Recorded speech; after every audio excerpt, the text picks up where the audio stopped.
everyone. Thanks for joining us for another live learning event with the Gray Recruiting Team. I am Nicole Karras. I am a member of the Gray Recruiting Team, joined today by our Vice President of Recruiting, Jennifer Dale, and also two of our folks here in Gray, Bryant and Emily, who are going to walk us through what it's like to become an executive producer. Now, from our perspective on the recruiting team, producing jobs are always going to be those positions that are in demand. And we're also noticing that there's a lot of demand for those middle management positions to elevate our producers to places that perhaps they never thought they should go or would go. And this is kind of designed to explain what these positions entail and what it takes to do these jobs. So let's do some quick introductions before we dive into our presentation today. Bryant, go ahead and introduce yourself. I've been in the business 24 years. I started in my hometown of Corpus Christi, Texas, worked in San Antonio, Dallas, Oklahoma City, and I've been in St. Louis about 8 years now. I've been a EP almost 15 years in total between stations. And I'm a news junkie and I don't know when to turn it off sometimes. Blessings. And then Emily, if you would introduce yourself, please. Yeah, I'm Emily. I am currently the Assistant News Director in Knoxville at WBLT. I just moved up here a few months ago as an EP in Myrtle Beach, South Carolina at our Gray station there, WMBF. I've been in news about 10 years now and started in a small market in Harrisonburg, Virginia, and was able to kind of move up through the producer ranks that way. Love it. Well, thank you both for joining us today. And I see we have quite a few producers in the chat. If you don't mind, go ahead and just drop in a quick note of where you're watching us from today. It's nice to have these live events to be able to ask your questions, answer your questions as well. So as you come up with questions during today's presentations, feel free to drop those in the chat and we'll get those answered for you. Jennifer has a background in producing and being an executive producer and collected some thoughts from our news directors in Gray on what an EP does. So let's read some of those. So this is from John, our news director in Gainesville. We look for EPs who can run the room without question. Whatever their leadership style, the leadership component is important. Love that one. Let's head to the next. From Jerry in Albany, a show doctor. This is the first time I've ever heard that term, by the way, show doctor. Someone who can teach young producers and ensure newscasts are urgent, accurate, and showcased. And we've got one more. This is very poetic. And this is from Michael Truitt, our news director in Wichita. An EP is a painter of information for my newscasts. She must know, or he must know, how to use the broad palette of presentation to craft our newscast to be the most engaging and informing we can create.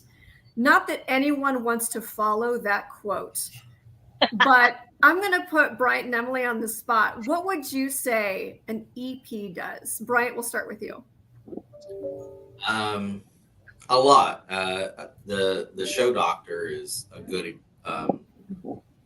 good way to think of it. You need to be able to try and keep your view broad of what stories need to be told and what needs to be built out and bigger. Urgency is missing throughout our industry.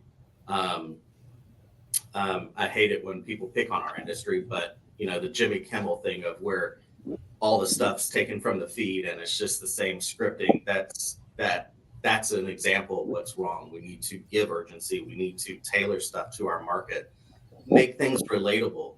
You have to inspire your producers and your reporters and anchors to be there as well. It is a team, but the EP has to sew it all together just as much as the producer does. And it's not always easy, but it can be very fun and very rewarding. And there's many other facets. I love graphics, so I love finding ways to do that. That's what an EP should be thinking of. How can I visually tell this? And video is not king. I know some will be like, oh my God, but video can be wallpaper and you lose all urgency, or you're showing something that doesn't match what you're saying. It's like lost. So that's what an EP has to eyes on too, and to coach, grow, build. Mhm. If we're not growing our next generation, then we're not helping anything. Emily, what do you think an EP does? A lot of it is encouraging and kind of keeping up your producers. It's tough to be a line producer and craft a different 30-minute or an hour-long newscast, depending on what your newsroom looks like. To be able to kind of keep them energized, keep them going every day when the news is tough, when there's staffing issues, kind of being that guiding voice, I think, is a big part of it. Being able to elevate both your producers and your product, finding those ways to push them to try that new thing, to try that new graphic, to try that new camera shot, to come out to a reporter with a different type of toss, and being able to kind of support through that, I think, is a big piece of it. And even those ongoing training pieces, we don't sometimes know what we don't know, and being able to share your wisdom, whether it's a script, whether it's video, whether it's something different, and giving them the opportunities kind of like this or other great training that you may create as an EP, being able to give them those different tools that they can try.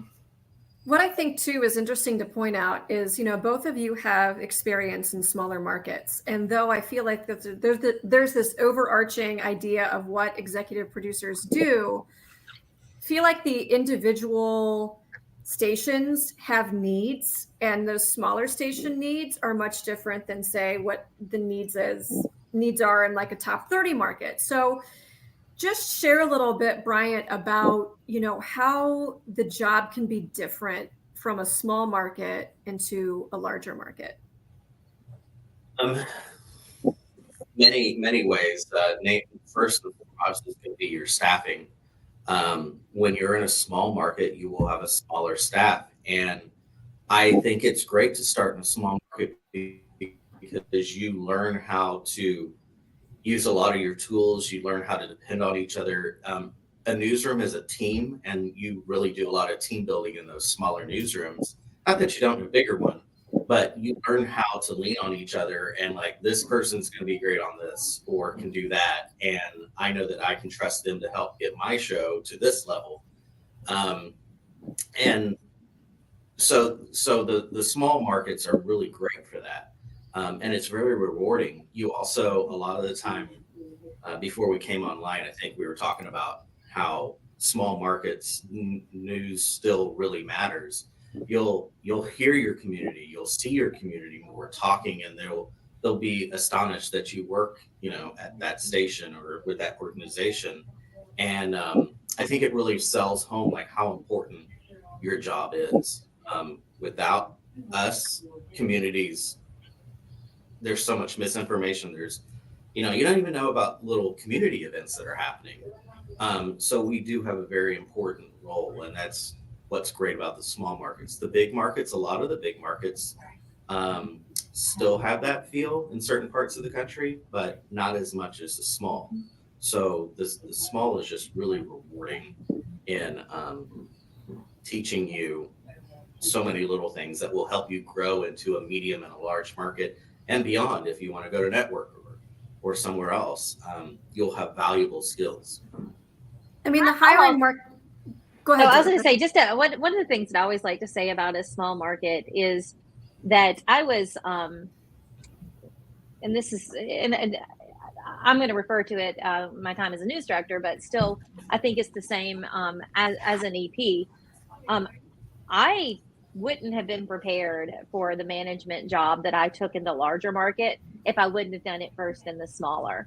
You just have so many different things coming at you that really that small market experience is invaluable. I talk, this is, this is geared toward people who are doing the job and who want to elevate, but I mean, truly, I'm so thankful for my first station was Dothan, Alabama. So tiny. I'm so thankful that I spent a year there to learn the ins and outs of everything, because you're just expected to perform, be it from a producer to an EP or a news director to news director job.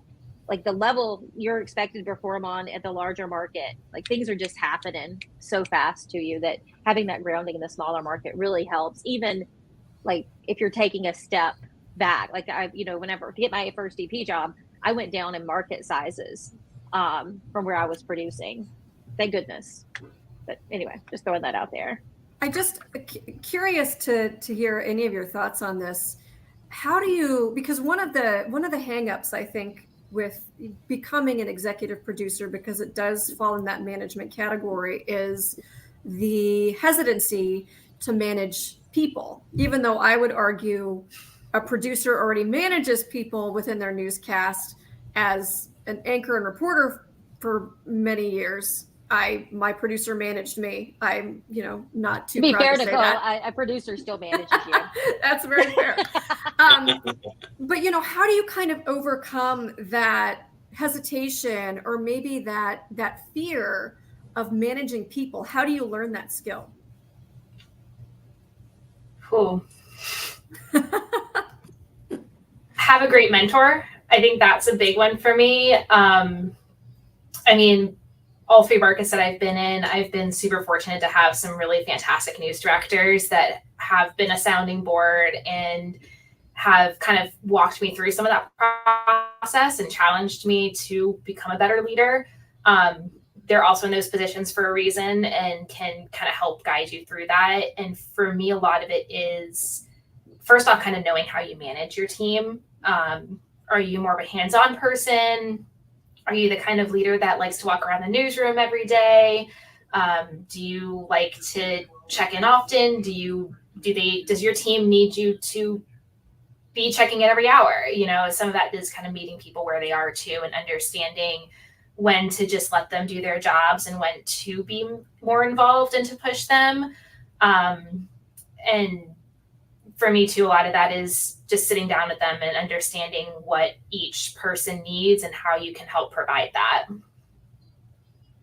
Bryant, go back to your first year in St. Louis, a place that you'd never lived, and you're walking in and expected to know things and support people in the newsroom. What was that like? With each market, you go into, you're going to step into the unknown. And when I got here, it wasn't too far removed from the Ferguson riots, it's been 10 years ago this month. And there was still a lot of shock in the community, but also in the newsroom from that. A lot of people had covered that. So it was getting to understand people and understanding, not just the community, but what people went through. And from that, I really learned a lot of people's strengths.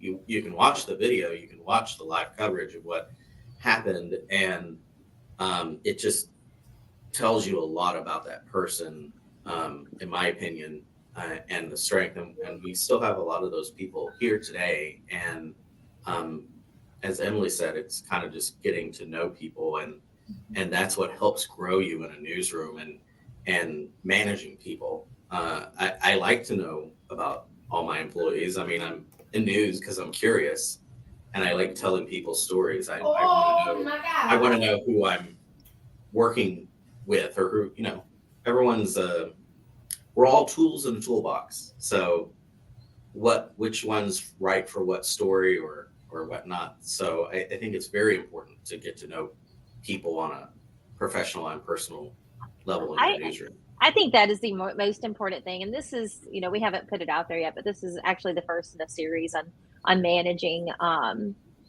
management that we're going to do. But I always tell people, I feel like the most important part of management is caring about the people entrusted to you. Like if you do, that right there, like I've been working on some projects about managing across different generations. All right, but there's one thing in common with all of it. Everybody wants to feel valued, and everybody wants to feel like they're important to the team. So like you got to care, like if you care about people, I feel like you've won half the battle in doing what you need to do for a day. The best way to get And people to do what you want them to do is to have them want to do it, right? Yeah, and you can help lift people up too, because not everyone who comes in to your newsroom has come from a positive environment. I have worked with some people that have been in really bad situations where there was no teaching, there was no guidance. Yep. It was just get it done. And I think one thing that's helped here is we don't go for low hanging fruit. We set out to tell people stories and to uncover stories, and we do ask very tough questions that may make some people uncomfortable, but that's news and that's how you get the story. And so along that way, a reporter or a producer, they may have that experience of not really being supported. And as a manager, as an EP, you can make a difference by just talking. There's some really good questions in the Let's chat. jump Y'all into wanna- some of these. Yeah. Okay, so I'm going to actually start hitting some of these in the order in which they came in. So I thought this one was interesting. With so many options for news and information, how do you recommend EPs and news directors help their newscasts and stations stand out and become must-watch? Now, I know each market has their own research and what's important in each market. So maybe not necessarily for a content perspective, even though we can answer it along that, because what's important per market depends. But what would you guys say to answer David's question? And we'll go, how about ladies first, Emily? I mean, for me, some of it is what's not being done elsewhere, or what stories aren't being told that should be told. What's the gaps in the market? Yeah, I'm never of the mindset of, well, we've always done this. So is there something that you're questioning why we're doing something the way we're doing it, that maybe there's a better way? And some of it's just identifying and kind of looking at your own newscast as a producer, and then kind of as a wider impact as an EP, kind of looking across the board and seeing maybe there's something we can be doing differently. Maybe we shouldn't be doing this segment because it's not effective. And that's not exactly, answer this question specifically, but, there could be a better segment that's worth that minute even. A minute's a long time. So it's like freshening it up. You don't do it this way because it's always been done this way. Exactly. And I don't know if you have anything different. Go on to the next question, unless you had something. Did you have anything specific you wanted to add, Brian? I would say the biggest, we do have a lot of options, but I think the most important thing is what Emily said is we don't have to do the same thing that we've always done, or pick a story. Because that's boring. It's new. Right. The first three letters is Right. new. We should be doing things different every day. And that's the thing, producers. If you're watching, listening to this, you need to approach everything differently every day. Some days you need to blow up the rundown. Mm-hmm. Like, and it's okay. It's some okay days- to blow up that rundown. But also, I stress that people come to the table with their own ideas. It's not just a reporter's job to pitch stories. Producers. Oh, wait. Okay, wait. Say that again, please, because you just hit something I'm very passionate about. Say it again.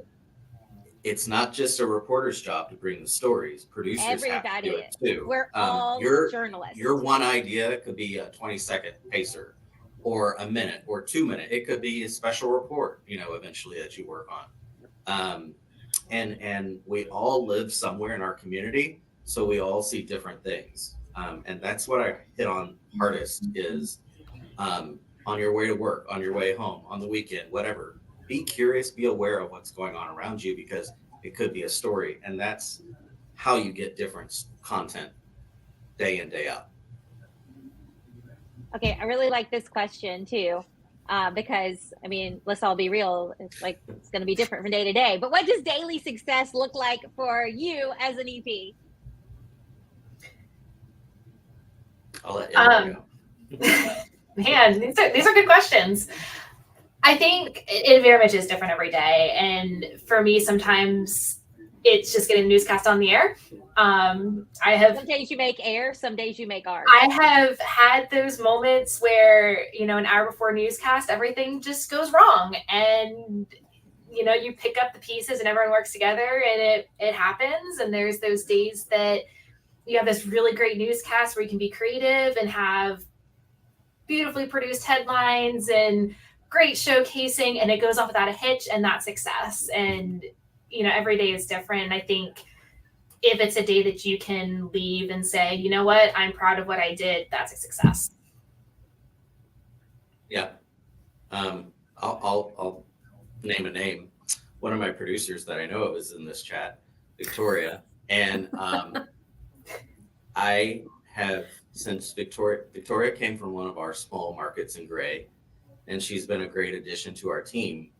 And the one thing I stressed to her a long time ago was, you know, make things different, make things fresh, try to pull out the most interesting thing to top. And she does a great job with that. And to me, that's success. When you're showing and telling and doing something different, it's not the same lick it and stick it, post-it note every day. That's boring, and that's not good. That's not success to me. Formats are meant to be broken. If I could just blow up the master rundown every day, because I like to approach things differently. How do you And it's find boring. how do you find the balance between supporting the producer's vision and then what you feel would be best for that newscast for your viewers? Does that make sense? So, you know, especially if you're coming in later in the day and the producer's been working on this for, you know, 5 hours, we got a couple hours to air, but you look at the rundown and you're like, this is not how I would do it. This is not what I feel is best. How do you find the balance in that? You have to find compromise, and there's times when an EP just has to take charge and lead the way, especially if you don't have a very experienced producer and you're handling a story that's bigger, and it needs all these elements, all these layers. An EP does have to take charge and be like, this is what we're doing, and I need you to do this, and I need you to do that. But I want the producer to be in that and crafting and absorbing and understanding what I'm doing. There's not always time to explain everything as you're doing it, but it's good to try and recap later. Or, you know, I wasn't always good at asking why. I tried to just watch, and I think that's what we all forget sometimes, is just to recap and be like, here's why we did this and what we should do in the future. I also think that as a news manager, you have to think, okay, is what I'm changing here, is it wrong? Or is it just not the way I would prefer it? And I see that with a lot of young EPs. And they're like, oh no, we have to change this so it'll be just like this in this way. And it's like, wait, well, that's not wrong. Like, their way isn't wrong, it's just different. And I think that, and that's also something you got to think of as a producer, is how am I being taught? Is it like, is this wrong? Or is it just a better way? Anyway, so, I mean, that's what I always have to remind myself, even as a news director during script approval time. Am I changing it because it's not the way I want it, or is I changing it because it's going to get sued? You know? Yeah, there are style differences. There are legal issues. I mean, there's many layers to this onion. I mean, Sometimes. Allie, as you think about, you know, especially for our younger folks in the house, where do you find that confidence? Where do you find that fire to be assertive and come in and say, we need to change this. This is too big of a story, and, you know, let me help. How do you find that confidence? Oh, I don't know if you necessarily find it. You just build it.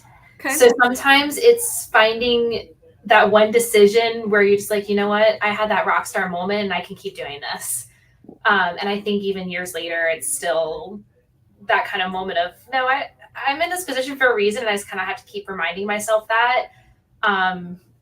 You're not always going to agree with everyone around you, and that's okay. And sometimes being an EP is being a younger manager in a newsroom where people could have a decade of experience over you. And it's sometimes working with them, not against them, and finding those moments where you can agree and then work through those disagreements bit by bit. And that will then kind of build that confidence a little bit too. I think that's important. What Emily said is if you change something like that, say a reporter intro, I asked the reporter, I'm like, read it, see if this is fine. Are we being too over the top? Are we being, are we plucking something out that's interesting to sell it more? They appreciate that. And I think that builds a rapport where they understand, it's not just them, you're working with them to help them. And that's what any producer listening on this right now, you have to be engaged in writing setups and everything. You should actually be doing it, not the reporter. The reporter is to help you, but you need to craft it because you are going to be the one who knows how to sell it.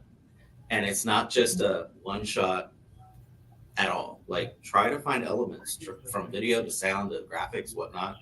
Make it. That's always been my excitement, is jazzing up those intros and making them dance, because that's a large portion of your show every day. If you have 3 reporters in your A block, that's more than, that's, say, maybe a minute and a half alone, just 3 intros to those reporters. Let's jump back. Can we jump back into a question? Yeah, I was going to say, here's an interesting one. Now, we've got a couple of, I think, college professors and college leaders on here. And first of all, if you are one of our college partners on here, please email us. We would love to talk more about this. But this was one that I see. This was a question about what is too much on staying top of those you manage. I think there's more to learn from failure, especially in college, but I want to make sure that they're also being a leader. I think there's an interesting balance here. And the reason I really wanted to bring this question up is because what's the term? I don't know if it's just Southern. I'm very Southern, if you can't tell. Being from Alabama, I don't know if it's baptism by fire, if that is just a regional thing or not. I was baptized by fire as a producer, and I would say I don't recommend it. I think you got to figure out what's the balance, because here's the deal. If Emily or Bryant lets one of their producers fail and they don't get the show on the air, then they failed. So, I mean, I'm a big believer in setting folks up to win, making sure they have everything that they need. And you got to kind of decide, like, you may have to pull them out at the last minute, but I'm not a big fan of baptism by fire as a news director and as a leader. So I wanted to throw that one up there real quick. I might be a little bit different in a college environment, but if you don't make your deadline and what we do and the news doesn't get on the air, we've just lost tens of thousands of dollars. And I don't know if you guys can hear this, but somebody's cutting the grass right outside this window. So I apologize in advance. But so how do you guys manage, maybe a young producer or a young person who's just finding their way in, and maybe they don't quite know, they think they got it. Like, how do you manage that, making sure that they have the ability to spread their wings and to grow and making sure it gets on the air, but at the same time, standing by that you're probably going to have to jump in and help them to get the show on the air. Is there, have I been clear? Maybe I'm not doing a good job explaining what I'm talking about, but how do you guys manage that balance? Yeah, I mean, for me, I like to train as much hands-on as I can, but I like to have that open conversation every day and kind of know what those boundaries are. It's a lot different training up someone who is currently in college or that is just recently graduating versus someone who has produced for a year or two. So some of it is tailoring those challenges differently to them and again, kind of meeting people where they are. I've worked with a number of various skill levels of producers and reporters over the years, and even the ones right out of college will come at different levels. Some of it is giving that challenge, supporting them through it every step of the way, and not being afraid to jump in when you know they're struggling. It's not fair to anyone if you just kind of let them flounder. But you also want to strike that balance between constantly holding their hand and doing it for them, because they need to learn how to get themselves out of that sticky situation without you. And I mean, and it is a balance, because, and also what I've seen, and I've seen this happen, is the person will get overwhelmed, and when they fail, they quit, and then we've lost them from the business forever. So here's one. I think, Bryant, what steps can producers take to begin the process of going from a leader in the newsroom to a bigger role? Goes back to what I was saying earlier about having your voice be heard at those meetings. You need to be active. Bring your stories, but also sound off on stories that are being pitched or whatnot. Content, I don't know if we should be doing this, or maybe we could try doing that. Or we just did that story last week. What's new? What's different? Like, why do we need to keep doing it? And as a producer too, you need to just be able to say no. I don't need that in my show. I don't want that in my show. I'm looking for something better. And if that means losing a reporter, I know that would freak some people out, but I have kicked reporters out of my show because I'm like, your story's not there yet. And that's part of being a leader in a newsroom. You need to set a higher standard for yourself, to grow to things, to reach goals, and always ask too for your feedback. Don't expect your manager to come to you with that all the time. There's many things happening that you don't know about, and it's not just about you, but you play a big role in your own development and growing. And I think, considering yourself, let's say you're a producer who wants to be an EP, start with your own newscast. What would you, if you were the EP, what would you do?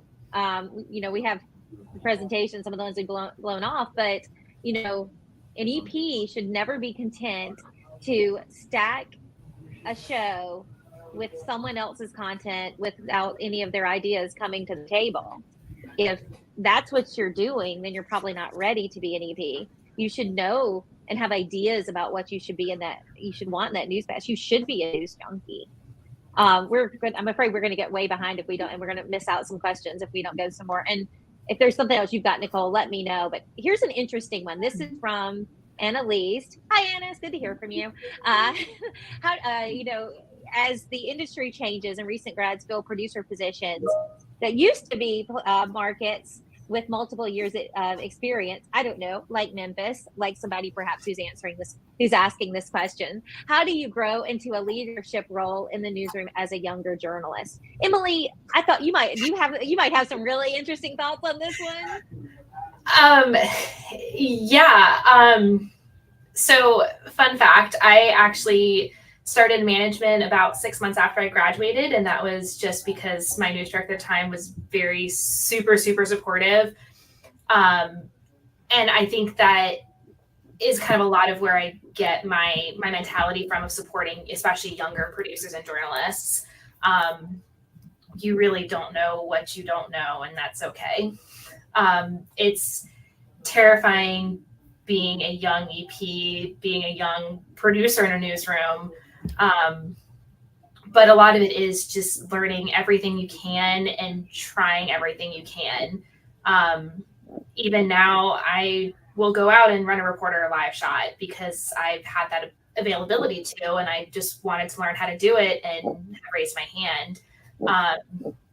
Going to different trainings and conferences and asking the questions. Again, we're all journalists, so it's okay to just ask and say, I don't know what I'm doing, or I don't know how to make this better, but I want to learn, and finding that person who can help you get there. And it may not even be at your own station too. You may find someone in St. Louis that is a better mentor than someone that is in your own newsroom, and that's okay. but don't be A afraid. variety of voices is always good. Yeah. I think personally, because I'll tell you the same. I was not the same journalist in Charleston as I was in Johnson City or as I was No. in Myrtle Beach or Mobile. Like different things are going to be different in whatever market you're living in. And, So- and it's definitely a shock going from market to market sometimes because you don't know what you don't know. You know, every time you go someplace different, you're going to get a different newsroom experience. There's going to be a different thought process for story pitches. There's going to be a different thought process for where you find content every day. Your EP, where you currently are, could have a very different opinion than an EP the market over on what's worth covering. And having all those different perspectives will help shape your leadership philosophy and give you the best voice you can.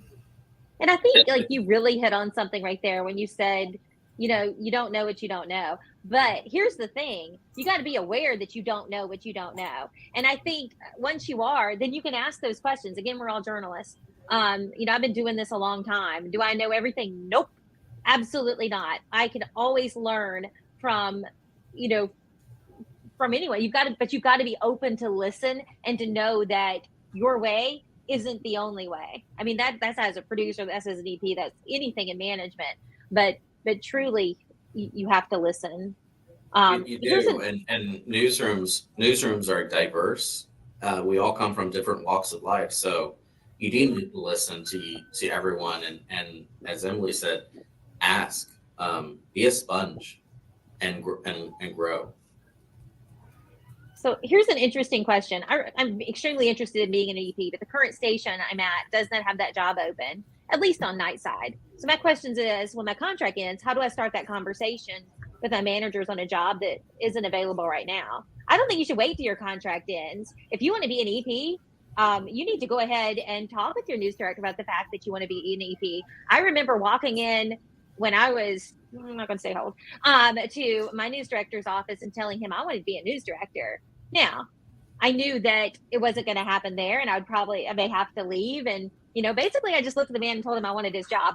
Thankfully, he kind of thought that was pretty awesome. But, I mean, you don't have to wait till the contract ends. That's my advice. Bryant, what do you have for that? This goes back to advocating for yourself. You know, that news director or EP, whoever, may not know what you want, and you need to express that. And, you know, there are other roles too that could be had, a senior producer position or whatnot. That way you work up to an EP or a managing editor or assistant news director, something like that. Absolutely. but- I mean, I think you got to be flexible as well.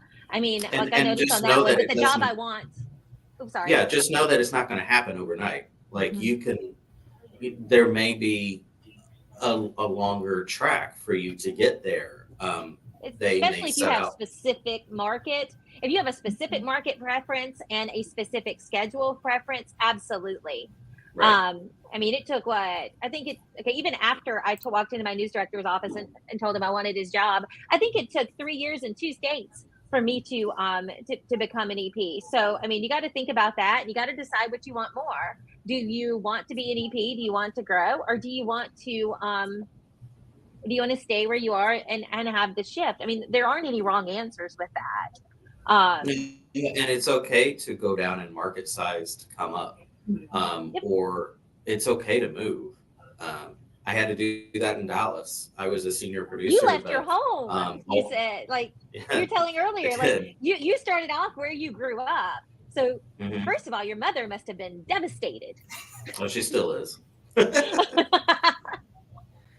Yeah, I mean, it used to be expected that you would move multiple markets, and that's still the case. It's just a little different now. But you know, it's okay to go down in a market size to go up into management. And as we said before, it may be a slower pace to help you learn. You know, because I look back now and I'm like, if I had gotten an EP role in Dallas, I would have probably felt a little overwhelmed. Even though I had prior experience, that market just moves at breakneck It's speed. fast. Yeah. Well, and we always tell people on recruiting side, with any job, you've got to think about what's important. What are the 3 things we talk about? You're probably going to be flexible on one of the 3. Nicole, do you know what I'm Yeah, referring to? pay, position, and place. You have to think about those, and you have to prioritize them, and then you have to kind of think, all right, if this is if position, if I'm going for that executive producer position, then I need to be flexible on the other two. So, and usually you can be determined about two of the three, but if you're determined on all three of the three, and especially with an EP, like I really like sleeping when it's dark. So I never, I never wanted to be a morning producer. So that was one of the things that was pretty important to me. So think about like what it is that is important to you. But communication, talk with your news director, talk with your EP. If this is something that you want, our whole job as managers is to help build you into that. That doesn't mean you're going to get exactly what you want. I still never got that EP job from the news director I told that I wanted his job. Nor did I get his job, by the way. But I want to point out he hired me twice to be his news director. So I feel like I came out okay on that one. One thing that I do want to talk about, and we'll answer any questions that come, is too about the path forward for you as a producer, as an EP, as you manage your future and what kind of jobs are out there. So I thought it was kind of fun. I started looking at some of our the powers that be in the company, and like started talking about who came from producing. All right, check out that slide, folks. How many companies out there can say that their COO was a producer? Sandy was a producer in New Orleans before she moved up through the ranks, eventual news director, eventual general manager. Then she was an SVP. She's actually was my boss, is how I knew she was a producer. She hired me into this role. And then now she's the COO of our whole company. James Finch, who's our VP of news operations. Schaefer, who's our general manager at WVUE, and our general manager at WOIO, all former producers. And also, because I didn't have time to pull a ton of headshots, I know that our general manager in Meridian, Mississippi, she also was a producer. Do y'all have any more that you can think of? I didn't know of any others off the top of my head, but mainly because I don't know our GMs well enough to go, so how did you have your start? What did I don't, there's 113 of them. I haven't gotten that to all of them yet. Give me a year. So like there's, what is it? Being an EP is like the gateway drug to management. Because if you can manage, like it's the same skills. I organize the recruiting team the exact same way I organize my newscast and later my newsroom. So, and see, Nicole's my anchor, so there you go. There you go. Well, and what I love about this is just, you think that you're locked into the position you start in, and one of the joys that we get to talk about on the recruiting team is the path forward, and set your goals big, and then let us help you figure out how to get there. And taking that step into being an executive producer can be the first step on just an incredible journey. And I think these four and several others are just good examples of that. Well, and you can, and truly, the skills go far. And the longer I do this, so, I came up through the ranks. I was a news director. I've never been a general manager, but I've spent most of the last 2 years, especially the last year, focused on learning not only how to recruit for sales, but how sales fits in the full puzzle of a television station. And I will say that's not something I necessarily spent a lot of time with when I was a news director, the separation of church and state and all that. But now from this level, I can see exactly how the management of that newscast, the management of that newsroom fits into the puzzle of who's angry typing. That's me. That's me. That's what we call it whenever her husband was on one with us. And how like the news and the management skills of being a producer, an executive producer, an assistant news director managed into managing a whole television station. So, so I just wanted to make sure we shared this slide, and then we can go back to talking about whatever we have to talk about it being a producer, being an EP. But I just wanted you guys to know that it's not the last stop. In my heart of hearts, just after listening to them talk, I have no doubt in my mind that Emily and Bryant, wherever they want to go next, they will be a success, because both of them, I've wanted to stop and go, wait just a minute. Can you preach that one more time from the rooftops? Because I had not spoken with them about that specifically, but they were right. Whatever they said, just do what they told you to, people. One thing I could say that our industry could do better is, we've got these 4 before us that you highlighting. We could do better in our stations and our companies to, grow people to get to those positions too. I think it's well. So here's the thing: you got to want to. Right, Like, and that goes to you speaking up. Yes. I've Tell us expressed what your goals interest are. before. Yeah, I mean, and you can't help someone you don't know. That's kind of how I approached it as a journalist. I can't help you if I don't know your problems and I don't understand your problems. Same thing as a news director and moving on up. I mean, there is, Emily, we have a leadership program within Gray that is fully built on taking smart young people, producers, EPs, and growing them into the next step, which for most EPs would be an assistant news director or a news director. Actually, that's kind of how I know Emily, not complete, like I knew her kind of before, let's just be real, because I worked in Charleston, she was in Myrtle, and I always refer to WMDF as my firstborn because I helped start it. Emily, can you talk to us a little bit about your experience in Gray's leadership program? Yeah. So it was about, I think, 9 months to a year. I can't remember exactly how many months. And it examined various topics about being a news director, both on the practical side, like what is a budget and how do you put it together, but even some of the how do you manage people. And a lot of it too is just making connections across the company. People like Jen Dale, even my counterpart now in Nashville was also part of my same class. So when I moved to Tennessee, I kind of instantly had that one person that I knew right down the street that I could also bounce questions off of or help with coverage plans because we're in the same state now. There's even some days where we're talking and it's like, I'm having this problem in my newsroom and I'm stuck. Some of it is just networking with your peers across the company. And I think that's something that is really great about Gray is we do have so many stations that we can bounce ideas off of across the state. Jen mentioned Charleston and, I'll still have my South Carolina connections and say, hey, question, y'all handling this? Or I'm concerned and I have a question. I don't know what I'm doing. So was a great opportunity to be able to network with some folks too, in addition to the training aspects of it and learning how to get people on board with your crazy ideas and being a better leader. I think that networking is very important, especially as you said in interstate, where we have multiple stations, because you'll get to know people, you'll trust people, they'll help you, you help them. And it just builds a bond. And in the end, you never know, they may help you get to your next job position anywhere. And I'll say this real quick, as if you are a Gray employee that are listening to this and you're interested in the Gray leadership program, they usually accept about 12 people a year. Talk to your your news director and general manager.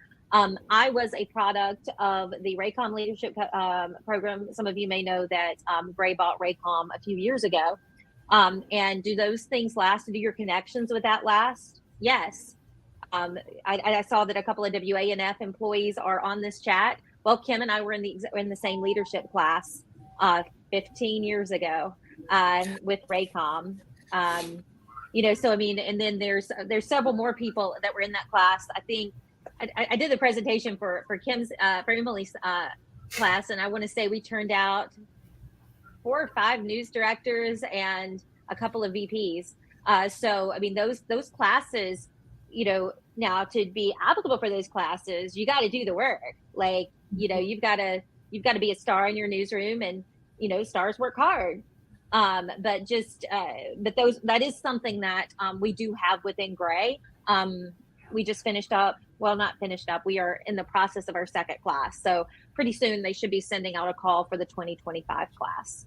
Sorry, I just wanted to throw that out there. No, I think that's great. And here's the thing. I think our news directors do a great job of being able to find those leaders in the newsroom. But if it's something you're interested in, especially as we've mentioned, don't be shy about speaking up about your goals and where you'd like to get to, and then just asking for advice on how do I get there? If this is something that I want to do, what are some action items that can get me to that next place? Here's a question that popped in from Mallory, and absolutely a great question, a very real question. If you move from a line producer to an EP, or in other words, from one of us to one of them, how do you manage the transition with your friends, with your coworkers in the same newsroom? Have either one of you experienced this? Yeah? Okay. Yeah. Well, go for it. Emily, go. So this job is actually the first time I've walked into the newsroom as a manager, and it's a very different experience in multiple ways. But for sure, most notably in Myrtle Beach, I was there for about 2 years as a line producer. I did our 6 and 11 o'clock for years before the EP position opened up, and I applied and got it. And a lot of it was just hitting that balance between, yes, we're used to be peers and coworkers, and we'll still joke and have fun and, be friendly with each other. That it's not like you're losing that personality. You're just gaining kind of some oversight and authority. And it was just a lot of conversations one-on-one with each of those producers to make sure they understood the expectation and what they needed from me and what I needed from them. And I was really thankful that my team was super, super supportive of that right off the bat. And some of that was because even as a producer, so to speak, I tried to show as much leadership as I could. I was a senior producer there. But asking to be a part of the specials and the meetings and, doing what I could to make it clear that I wanted to be a serious EP candidate when that job became available. Did you experience that, Bryant, at all?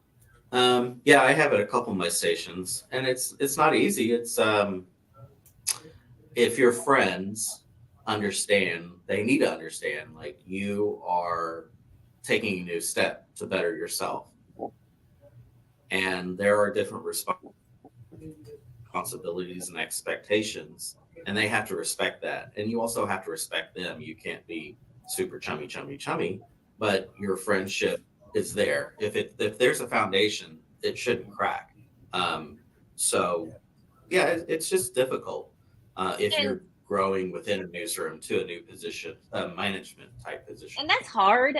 You may truly find out who you're friends with and who your acquaintance is with, but you can be a good EP, a good assistant news director, a good news director, and you can care very, very deeply for the people that you work with and still be their news director.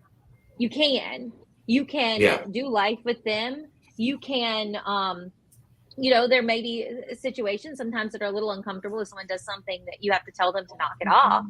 I mean, shoot, I'm in Johnson City right now for a funeral for a family member of one of my employees, and I haven't worked here in 6 years. You can care very deeply for someone and still be their supervisor. You just have to understand where that is. And honestly, I think personally, and I've seen managers who may not feel the same way. Personally, I believe it makes you a better manager. Again, all of us want our boss to care about us. Right. Let's talk about some of the openings that we have in the company, because, that's kind of our job. We wouldn't be recruiters without talking about this slide. So, we've talked about some of the steps you can take and what an EP does and that sort of thing. And rest assured that, whether there's an opening in your current market or current station, that there are openings out there, and we are looking for people who want to take that step into a management role, into an executive producer role. So we just pulled some openings from across the country in our markets, and these are where we're looking for EPs currently. Whether you want to take, an adventure out in Anchorage, Alaska, Matt and Tracy would be happy to chat with you about taking that step. Matt in particular, is a great assistant to work with, and he really wants to find somebody who loves this as much as he does out there. And Tracy's been a great mentor to a lot of young journalists at our Anchorage station. And then you think, okay, what does that step back look like into a smaller market? And Binghamton, might be a good fit if you're thinking about taking that step into management. And then because there's a lot of love in the Southeast for our Southeast stations, so many people, and being based in the Midwest, and I hear so many people say, I got to get out of here before the snow flies. I hear you, but there's a lot to be had in the Midwest. So if that ever interests you, please let me know. But we don't have any ugly babies in Gray. All of our Gray stations are beautiful, beautiful babies, no matter where they're located. But WTOC, Michael Oda would love to talk to you in Savannah, and the same goes for Matt Vaughn in Reno if you're looking for something out west. But this is just a sampling of what we have out there, and then beyond this, we're looking for assistant news directors as well, and then eventually taking that leap into news director, and then sky's the limit, you guys. And if you're not in it already, consider creating a profile for yourself in our Gray Talent Pool. You can upload can I talk about the Gray Talent Pool? Resume. This is your baby, not an ugly one. Please go ahead. I'm sorry. I love the Gray Talent Pool. And so, and I feel like everybody should love the Gray Talent Pool. So basically this is a networking site. This isn't where you go to apply for a job. This is where you network about interest about future jobs. Upload your reel, your resume, every location you're interested in working in, because, I mentioned my love for the South. I'm from Alabama.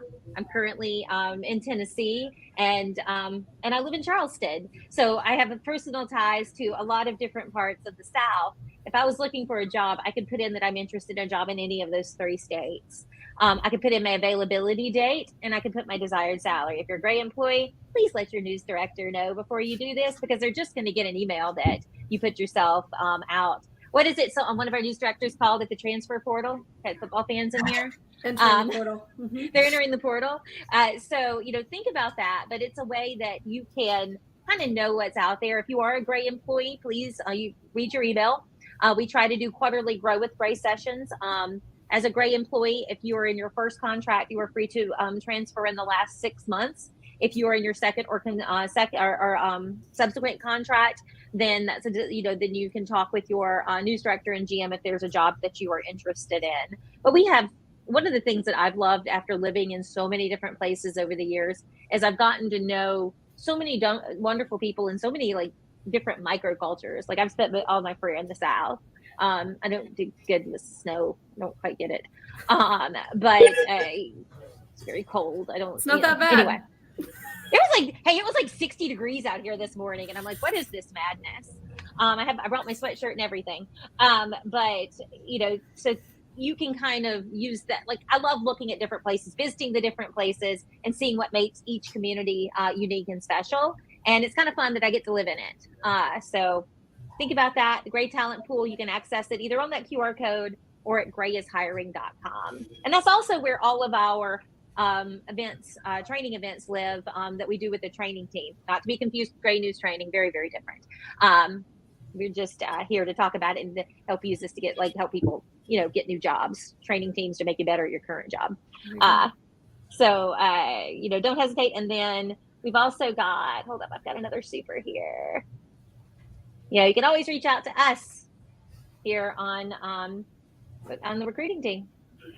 Happy to help. And then, if to wrap it up here, if I could ask Bryant and Emily to put on a recruiting hat for a moment, what would be your, maybe 15-second elevator pitch to someone who is considering making the jump into an EP role?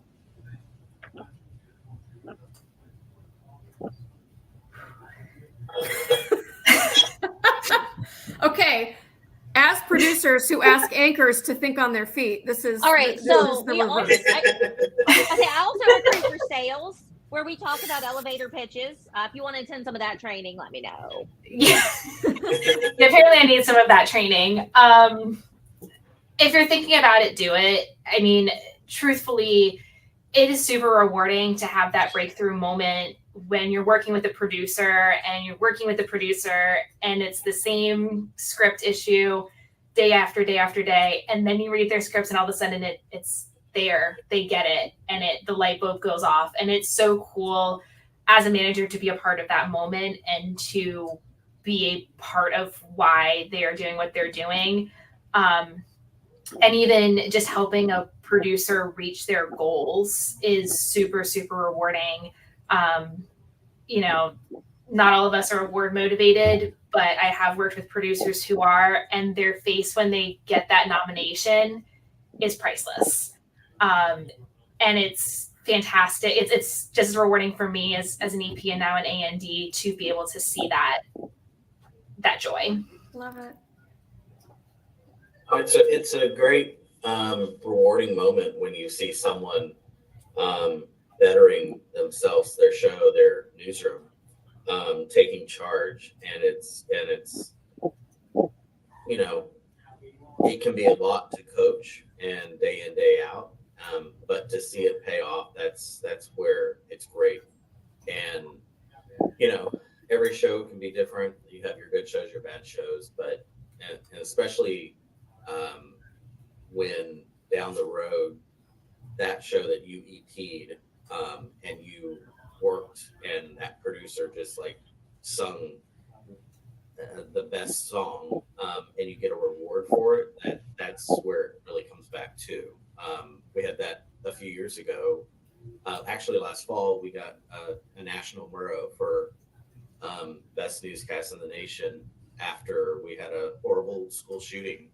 And it was a very tough day, but it was very rewarding to see that reward come first as a regional and then as a national Murrow. And that producer who worked on that show has grown leaps and bounds. So it was a proud moment for me. Awesome. Well, thank you both, Bryant, Emily, for joining us. Thank you for what you're doing in your newsrooms to foster this love of news and producing. We thank all of you for joining us. And again, don't forget about the Gray Talent Pool, grayishiring.com, recruiting at gray.tv if you have any questions that you'd like us to answer. And make sure to connect with all of us on LinkedIn. We are here to help you and support your journey. Thanks again for joining us today. Thank you.